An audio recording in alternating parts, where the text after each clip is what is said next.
Run, rinse, repeat. Because running is an obsession.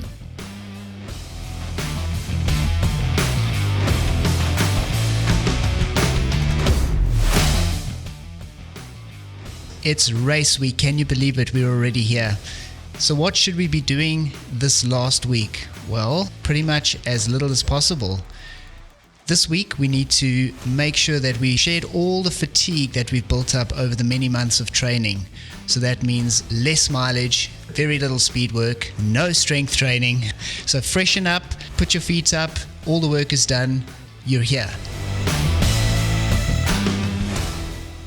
Last year's field at Comrades saw about 1,800 international competitors.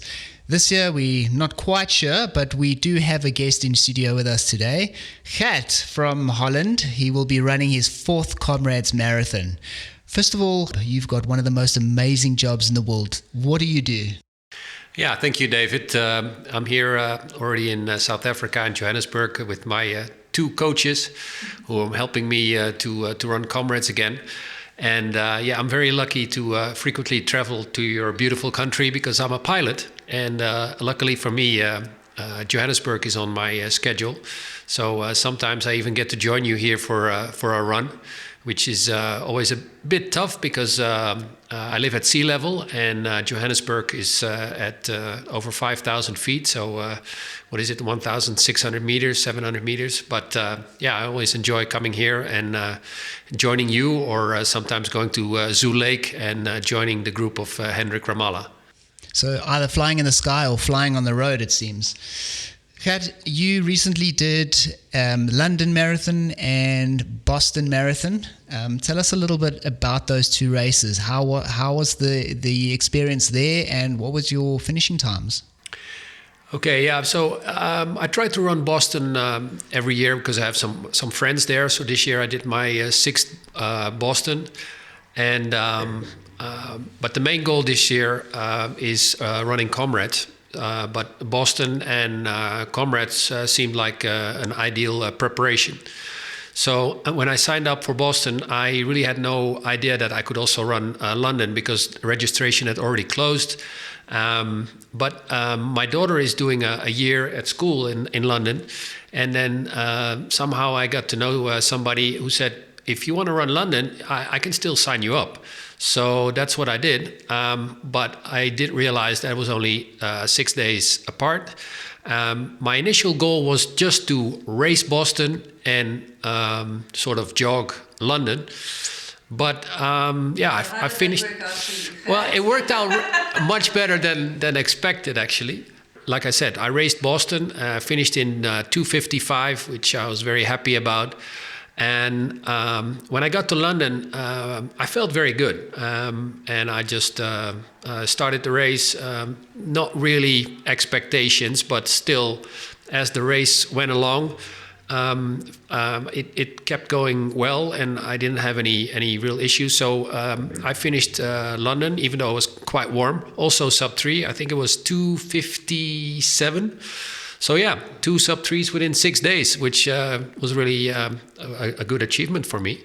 I don't know how it's going to work with Comrades, but the recovery from Boston was quick. The recovery from London, as far as my legs, hopefully quick as well. And like I said, I have a really good coaching team. So I'm going to give it my best shot on Sunday.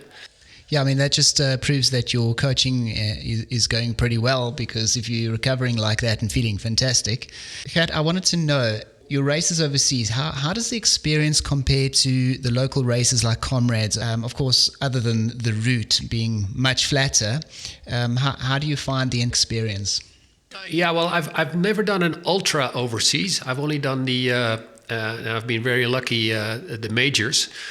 Quite a few. It was actually my goal to run all majors sub 3, which I did accomplish. And then, because I'm a bit goal-oriented, I heard from a friend in Australia that if you're a runner, you really have to go to South Africa and run Comrades. And he'd been talking about it for years. So when I finished all the majors sub 3, my focus became to run Comrades. And that's why I'm back here, also with a time goal, but like I said, also maybe with my age, we'll see what happens. But as far as the difference, I think the start of Comrades is by far the most iconic start of any race in the world. So that's a huge difference. As far as support along the route, it's incredible that for 90 kilometers there's so many people along the route. There is as well a lot of support in New York and London. But like I said, the start of Comrades is unbelievable. Okay, two things I really want to know. What is your age and what is your goal for Comrades? Okay, my coach said I should just say I'm going to run a beautiful race, but other people say you just have to put it out there and tell beforehand what you're going to do. And it is my goal, and it's every year my goal to get a silver. Haven't gotten it yet, but I think Comrades is also, as far as it being an ultra, a learning curve. So hopefully the fourth time around will be my sweet spot. So I'm going to try silver again. I got pretty close, and every year that I've run it so far, I've improved. So we'll see what happens. But 7:29:59 is the goal on Sunday. And the age? Oh, and the age. I'm sorry. I'm 57. Okay, well, you're getting coaching from a winner of Comrades, so I don't think you're going to go too wrong there. No, for sure. I mean, she's been very engaging, and it's been a lovely coaching experience. Also, the previous year, by the way. And I've been lucky to meet both of you while being here, and even trained with you, David, which was also a very nice experience. Gert, I'm not the one that you should be happy about training with. I hear you have quite a few friends in Kenya. Yeah, true. I've been traveling to Kenya for many, many years. And the first few years after I started running, which was 2003, I finished New York. I kept going to Kenya. I was always training in the gym of a hotel. And of course, all these Kenyans are winning races overseas. And I said to myself, I'm doing something wrong. I'm here in the country of runners, but I'm running in a gym. Where are these runners? And I want to get out there and run. And so I wrote an email to a lady called Lorna Kiplagat. She actually runs for the Netherlands. She was the 2007 World Cross Country Champion in Mombasa, in her country of birth, but at that time already running for the Netherlands and also participating in the Olympics. And she immediately came back and said, I have some friends. They're running on the outskirts of Nairobi. And so I joined her friends. And my first contact was with a guy named Robert Chariot, who won Boston 4 times and Chicago, I think 1 or 2 times. And from that time on, I got in contact with a lot of Kenyans. They think it's interesting that a pilot runs and then wants to train with them. So I've been very, very fortunate to run with many, many elite Kenyan runners, which to me is a huge, huge privilege. I've had many opportunities to train with Eliud Kipchoge. I've known him for over 10 years, and it's always a great honor. But there's so many Kenyans I've trained with, and I feel like a little kid. And I also tell them that when I train with them, it's such a privilege. I sometimes compare it to if you're playing golf, there's no chance you can play with Tiger Woods. But I get to do that with runners who are competing at that level. So that's what I've been doing. And it's been a dream come true for just an amateur like me. Well, that's pretty incredible. I think, Anne, we need to save up. I'm going to start taking flying lessons and become a pilot.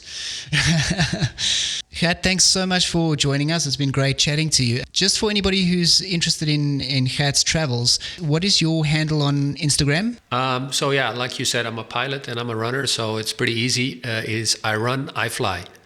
Great. So if you want to keep track of some of Gert's adventures, do give him a follow and check out where he is in the world. Thank you, David. Yeah, I just have to say that it's been really cool coaching Gert. I don't actually coach very many athletes from outside South Africa. And I mean, David does. He coaches lots, but I don't. I mostly coach a sweet spot, which is women my age who want to win Comrades. That seems to be who I coach predominantly. Nothing wrong with that.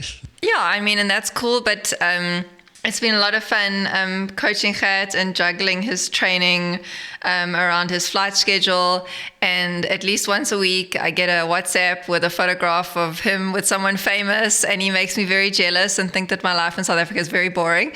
But yeah, he's really cool to follow, and he's pretty darn inspiring. I don't actually know anybody else at age 57 who's regularly pumping out sub 3 hour marathons, and I'm super excited to see what he's able to achieve at Comrades.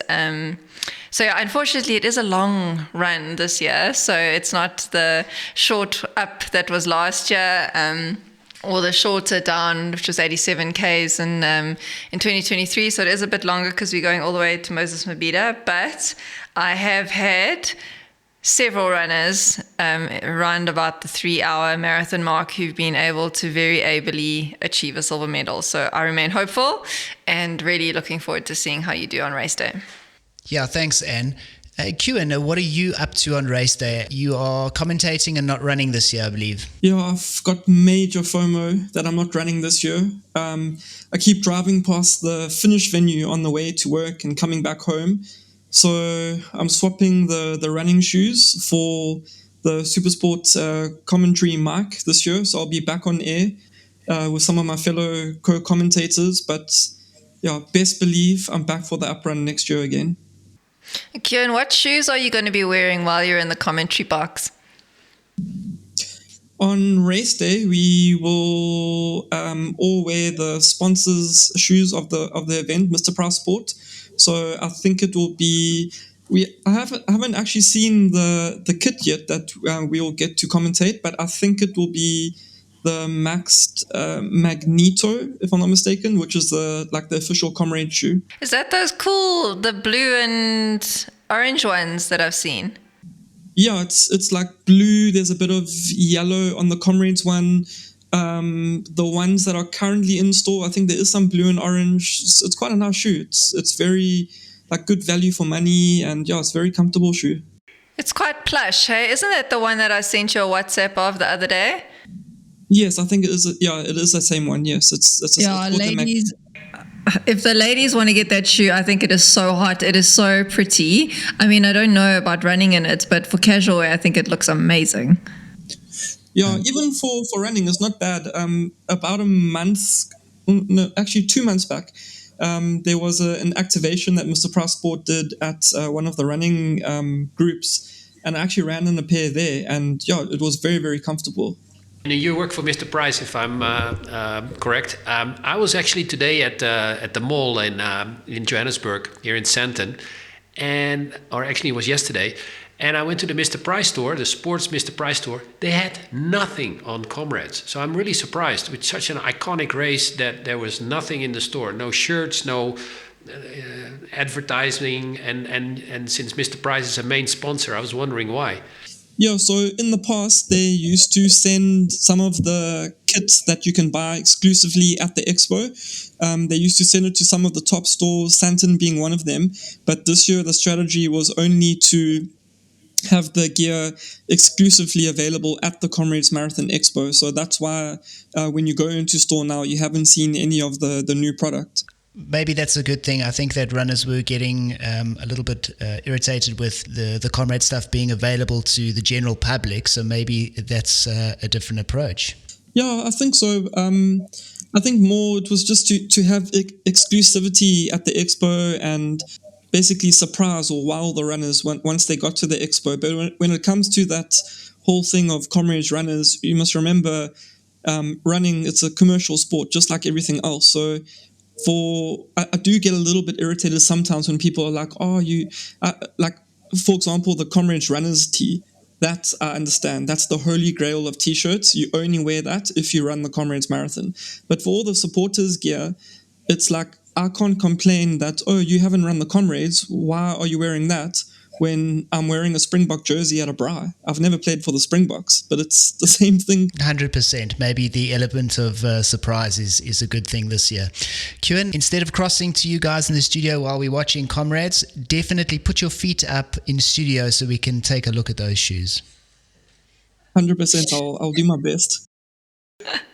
And Cuan, who's joining you in the commentary box this year? I'm not 100% sure on the final list, but I do know that there will be myself, Mosibodi, Gerald, Bruce Fordyce. Of course, you can't have a Comrades without Bruce Fordyce, the king of Comrades. He'll be there. Zintle will be there. And I think Tabo Molefe as well. And then for the women's channel, I think it's Helen Luca and there's a few people, but I can't remember everyone's names right now. If I have not said your name and you are commentating with me, I do apologize. No, I'm interested to hear they're doing the ladies only channel again. I think it's so difficult. I think it's so difficult to cover the ladies' race because obviously the leading lady is one thing, but it's quite hard to go back into the race like they do in the men. So, for example, like just to drop back to second, third, and even first South African, if they're not in the podium positions at any stage of the race, it's so difficult because obviously the cameras on bikes have to negotiate around the men. And yeah, especially in the early stages when the road's really congested, that's really difficult footage to try and get.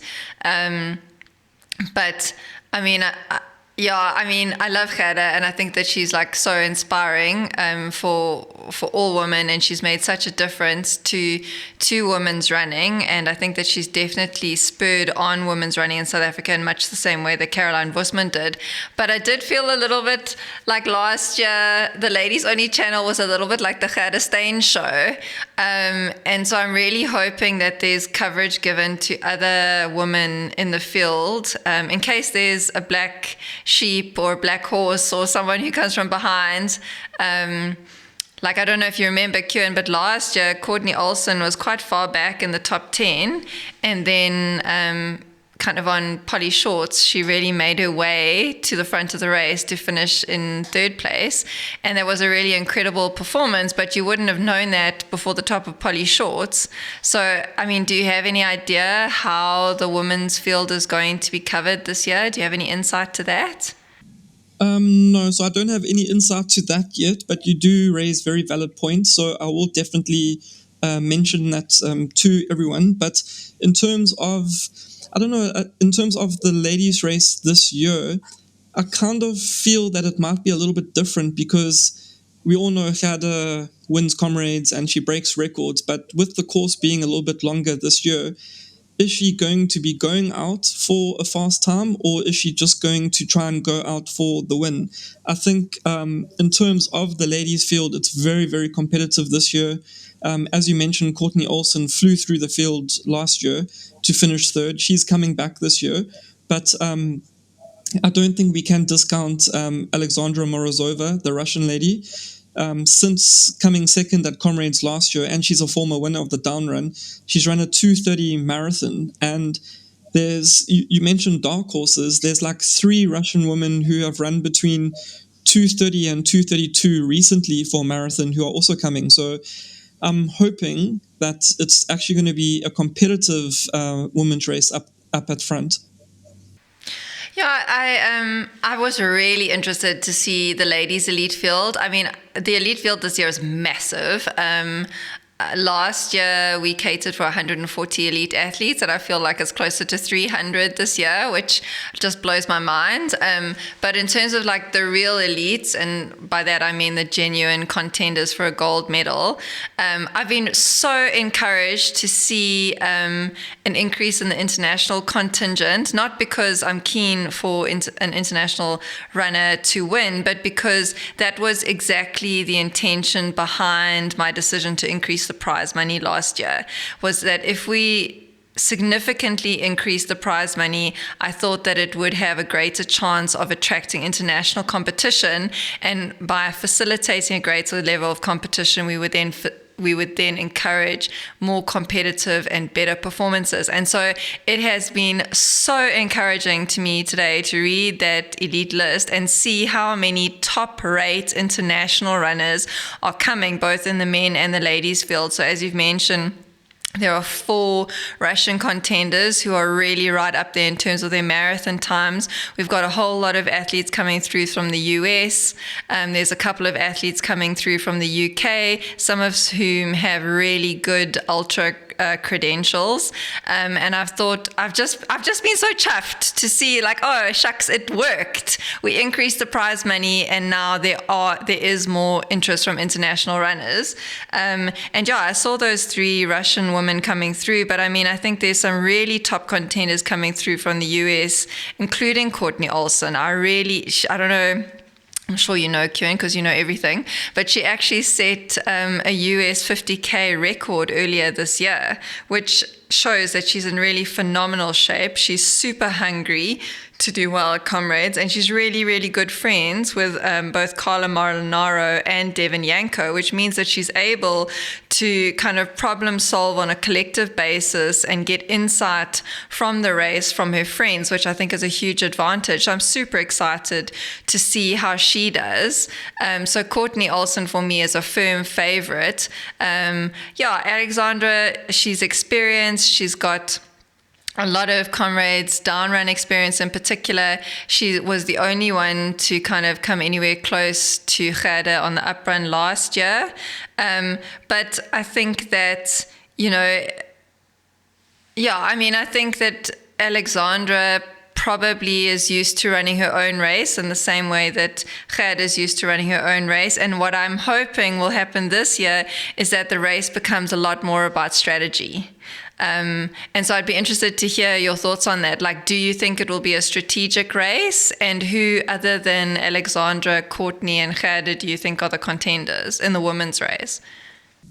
Yeah, we saw what Gert did in Two Oceans, where she went out really, really hard, and she tried to burn everyone off, and her wheels fell off a little bit for herself, so to speak, towards the end, but she had such a big gap.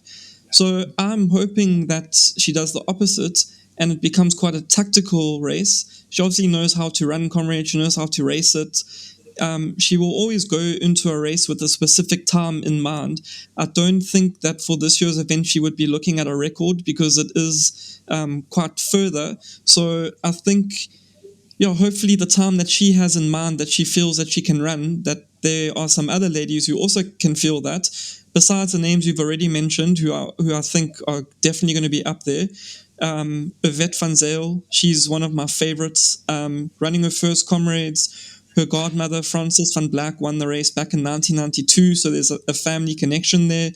I was devastated for her that she never ran Two Oceans this year, or she ran, but she never ran well because she had picked up, I think it was a stomach bug or something, or illness on the race week, so I think it was a blessing in disguise for Yvette. I think it would have been hard for her to do both Two Oceans and Comrades on her first attempt. So I think Yvette's definitely one to look out for.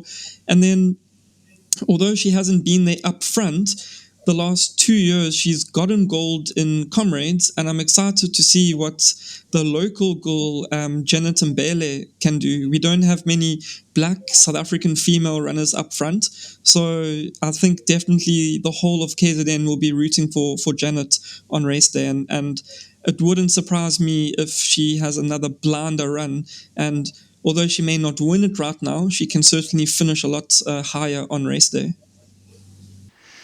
Yeah, I mean, I love Janet. I think that she's the most understated contender, certainly for a gold medal. I really rate her as an athlete and as a person. I think she's lovely, and I think that she definitely is pioneering in terms of leading the charge in terms of black female athletes.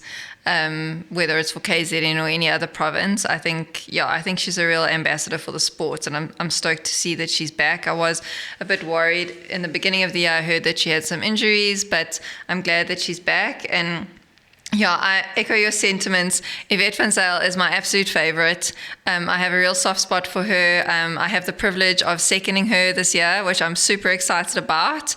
It's going to be super weird for me seconding a contender on the road and not actually being on the road, but I'm super chuffed to be able to support her, and obviously David as well. And yeah, I mean, I'm excited for that. But I think, I don't know, just looking at the elite list, I think that it's a really strong field. And I think that probably, I think that it will be difficult for Gert to not lead from the front. I think that once you've led from the front, it kind of becomes a habit. But I think that for the first time, you'll see the women running as a bunch this year, which is more akin to the men's race, and kind of sussing each other out. But I know that, for example, Carla Molinaro she wants to be a front runner, and Gert is also a front runner, and so is Yvette. And so you're going to have a whole lot of women challenging for the front of the race, and I think it's going to make it really exciting. On the men's front, equally, I saw a whole lot of international contenders, and I was super excited. Again, there's a really strong Russian contingent, but I also saw some great names coming in from France. We've got a return of Piet Wiersma, who's a favorite of mine, from the Netherlands. Obviously, we've got a lot of Lesotho athletes as well, some Zimbabweans. There's some US names that I haven't heard of who are running for Nedbank, but again, I think the men's field's super strong. What are your thoughts on that? Yeah, I would say it's the most competitive field in both men's and women's. I think this year it's crazy the amount of athletes that are coming down and internationals. You mentioned the French guy. I actually organized for him to run for the race sponsor Maxed this year. So he'll be in the Maxed Elite colors, and he actually hasn't had the greatest build-up, so to speak. The whole of April, he actually didn't run. He cross-trained a lot because he actually had surgery on, I think it was his Achilles in the beginning of the year. But, I mean, I think it's a blessing in disguise. He is a mega mileage runner. Last week, he ran 200 kilometers in training, and I think he's going to have a lot of zip in his legs. He still believes that he can do something special in Comrades. He's run a 6:13 100 kilometer. So, yeah, he's definitely going to be a danger man. Pete cannot write him off. He's finished second and first. There's nowhere more for him to go. He's trained in Kenya. Tete is very, very hungry to win it again. But then there's going to be a lot of unknowns as well. I don't know if you remember Nao Kazami, the Japanese guy who ran third on the uprun in 2019. With the blue hair.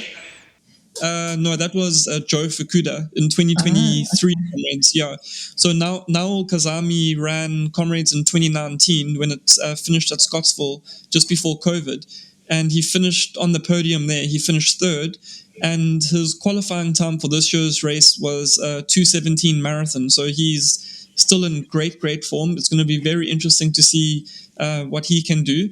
But yeah, there's a whole host of international men. You mentioned the Russians. One guy that I'm quite interested to see how he will run is Alexandra Bersanev. So in 2023, he ran his first Comrades, and he didn't even have an elite number. He just had his A seeding number. And yeah, through the halfway mark, Joe Fukuda, the Japanese guy with the blue hair who you mentioned, he went out really hard. Bersanev followed him, and they only caught him like towards Pound Town, but he still hung on for a gold. He finished 8th. Then he came back to Comrades last year and really went out there hard. And I remember at halfway, he had a lead of 10 minutes over Pete and them. When he got to Cato Ridge, he still had a lead of 8 minutes. And everyone was like, who is this guy? I mean, I was running, so I didn't know what was going on at the time. But watching afterwards, I even said to the guys, how could you have let that guy go so far ahead? Unfortunately, the wheels came off badly for him, and he got caught at the highest point of the race, Omlas Road. But then he still finished 11th. So this is one tough guy who now knows Comrades. He's run both the up run and the down run. And I think, yeah, he's going to be a big, big danger man this year. I actually remember that, Cuan, because I had an elite water point just before Cato Ridge, and for various logistical reasons, the water point wasn't set up, and I had received a message that the men were already through Drummond, so I knew that the clock was ticking for me to set up the elite water point outside the Nchanga village, which used to be the Nchanga caravan park. And I remember like being in a complete panic, setting up the elite water table. And then this guy came through, Alexei, and he was leagues ahead of anyone, but obviously they were gaining. But I just remember him coming through, but I did think that he'd gone hard early, and that he'd maybe underestimated the hills that were yet to come. And I also remember that then he came 11th on the finish line and he just collapsed just over the finish line, and he was just so devastated from having missed a gold. He just lay on the finish line of Comrades and he just sobbed, and my heart broke for him because he left it all out there. He left it all out on the course, and unfortunately was one position short. So, like, just because he had ran with such guts last year, like, I want him to come back and at least get a gold medal. So I really hope that he's a contender. I definitely think that he is. I think there's been some trail runners coming through. Whenever you see that the athlete comes from Colorado, then I'm like, oh, they trail run, and that means that they're really good. They're really good on the hills, which is great for the down run. So there's a couple. I think there's 3 US athletes who've come through. Some of them are running in the colours of Nedbank, some aren't. So I think that's also exciting. Do you have any thoughts on previous winners like Edward Matibi and Bongmusa? Yeah, so just before I go on to that point, you just mentioned all the trail running now. Bersenev himself is a trail runner. That's where his whole background comes from. He does 100-mile, 24-hour trail races, so that just shows you how strong the guy is. But yeah, in terms of former winners, Pete, he's coming as not really the defending champion because he won it on the up run. So Tete is the defending champion. I think you cannot write him off. He's going to be dangerous. He wants to prove a point. He wants to win it for a third time. Edward, I feel, is getting a little bit older now. I hope he can prove me wrong and have a really good Comrades. Every Comrades he's run since 2019, he's had an amazing run. But last year, he fell out of the gold medal. So I think it will be a bit difficult for him, unless training has gone really well. And then Bongmusa, you cannot write him off. I was actually at a talk last night, an Adidas talk with Bongmusa, where we both spoke, and he's looking good. We even joked, and I said, "Yeah, remember Bongmusa when back in the day when Fusi and Tlapa was still running well? When you see him at the press conference and his hair is." He's got quite a lot of hair on his head and it's scruffy and it's a different color. You must know that Fusi is very, very fit. And I said to Bongmusa, can I just see under your hat? Because I could see there was a lot of hair there.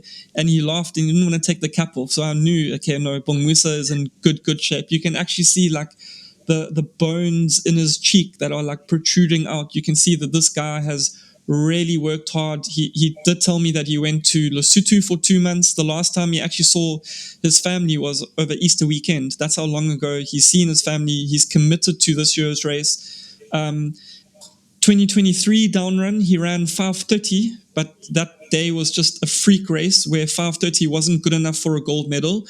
He then came back last year. People wrote him off. He came back on the up run last year. He got a gold again. And yeah, I think if it's a slower race this year and tactical, it's hard not to put money on Bongmusa. I think he's going to be a danger man again. Yeah, Bongmusa, I mean, I have a soft spot for Bongmusa because obviously we both won in 2018.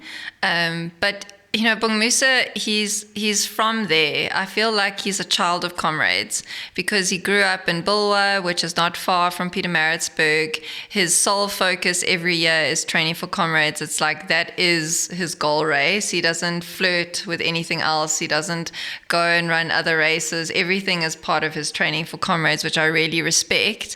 But he also, because he's a local boy, has so much crowd support. Like if Bongmusa runs past anybody at the Comrades Marathon, you must know that the crowd is 110% behind him. And I really love that. And I feel that that's like a real advantage that he has, because for me, the crowd support at Comrades is a huge factor. And to be a local boy running with that feeling that the whole of KZN behind you it's a huge thing. And in 2018, I remember that he and I actually happened to make a move at the same point, which was the bottom of Cowie's Hill. And he decided at the end of Pine Town, bottom of Cowie's Hill, like enough's enough. Like this is now the business end of Comrades. And he put in a surge, which he then held all the way to the end.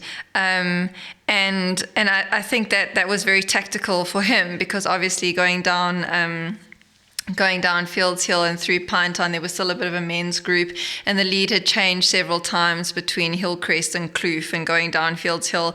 And I do think that the end of Pinetown and the back of Cowie's Hill on the down run is so often where the race is made.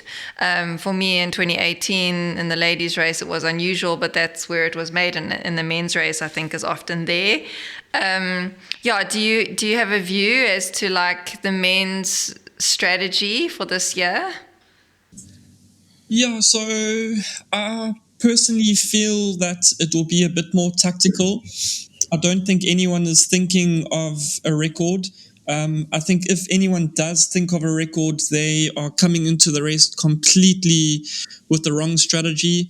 To run a record on this course, you would have basically, to put it into perspective, on the 2023 Comrades when Tete and Pete ran 5:14.00, you would basically have to run like a 5:07 or 5:08 Comrades on that day, and I just can't see someone running that time. So I feel the winning time will be somewhere around 5:26 to 5:30 maybe. The last time it finished in Moses Mabhida Stadium, which is just next door, Tete ran a 5:31 there. So I think between 5:26 to 5:30 will be the men's winning time. And I would love to see a big bunch even late into the race. This thing of the men breaking away in Poundtown and on Cowie's Hill, there's still a lot that can happen. 16 Ks to go. Don't you think it would be amazing if you had like 6 men in it still grinding up 45th cutting? That would make for amazing footage as well. Actually, I'm just going to now hark back to Gert's interview a little bit earlier, and he mentioned Hendrik Ramala. Now, Hendrik Ramala and I have had some real chats over the last couple of months because the Hendrik Ramala Sports Foundation is becoming one of the official charities of the Cape Town Marathon, which I'm super excited about. And it's just been really great to engage with Hendrik about his time as an elite athlete and his time running international majors. And this week, I don't know why it's taken me so long to do this, but this week I watched the YouTube video finish of the 2005 New York Marathon, where it came down to a sprint finish between first and second, and Hendrik Ramala lost the win by like literally a hair, like literally 1 second. And I've always thought, like, what if that happened at Comrades? Like, what if there was a sprint finish for Comrades? Like, do you think it's possible?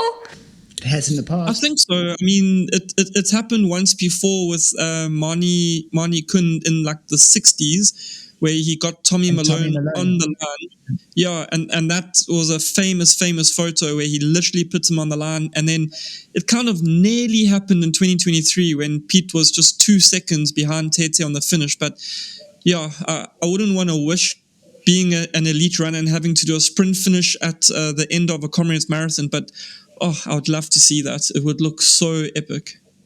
I mean, I thought last year's first and second was actually super close.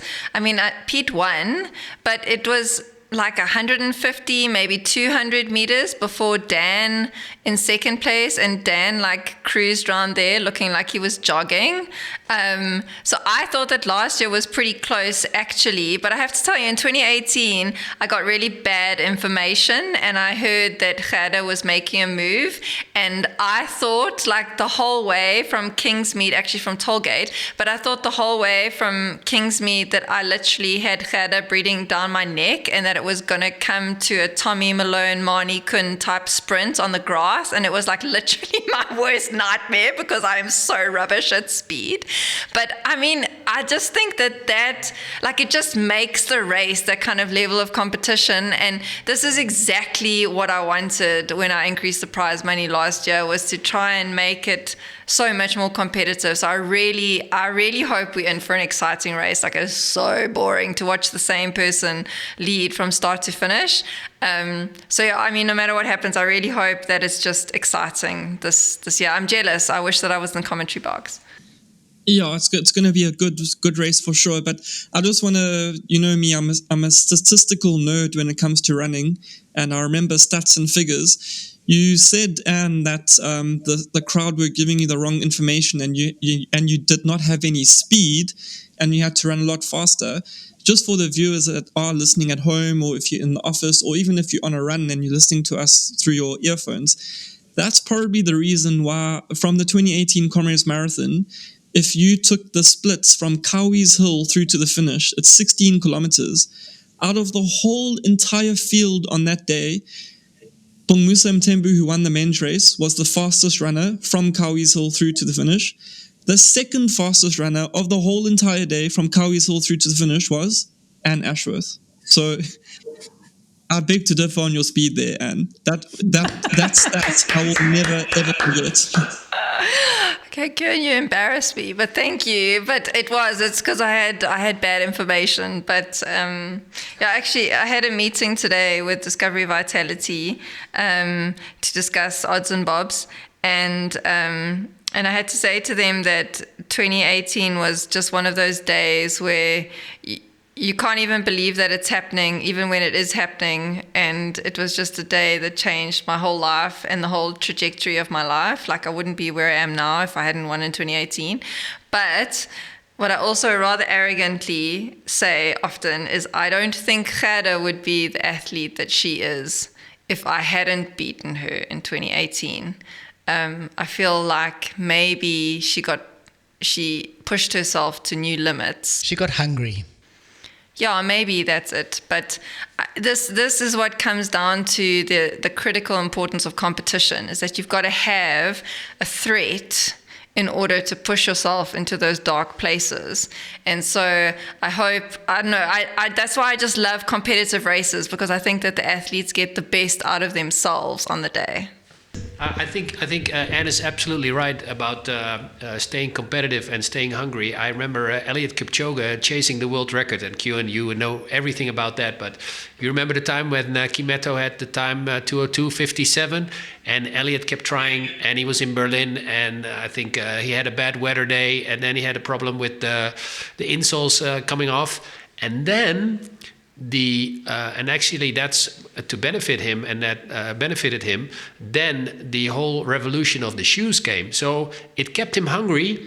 And with the introduction of new shoes, I think it improved his time even more once at the moment he finally got the world record. So although he had, well, not failures, but he won Berlin but didn't get the world record, it kept him hungry. And I was just nodding to Anne and David just a few minutes ago. That's why I'm also still here, because I've done quite a few and achieved quite a few goals, running on all continents, running all the major sub-3.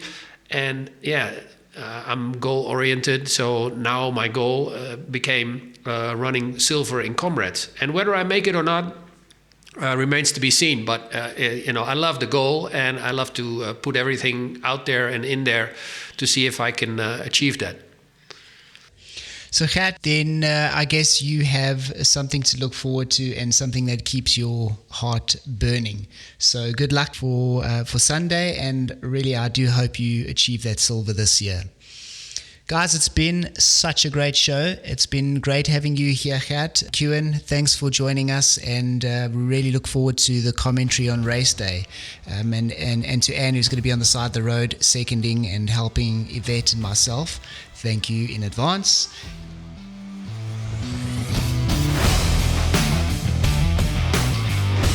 Everybody that's listening, good luck to all of you. And I hope you really enjoy the day and you achieve every single goal that you set.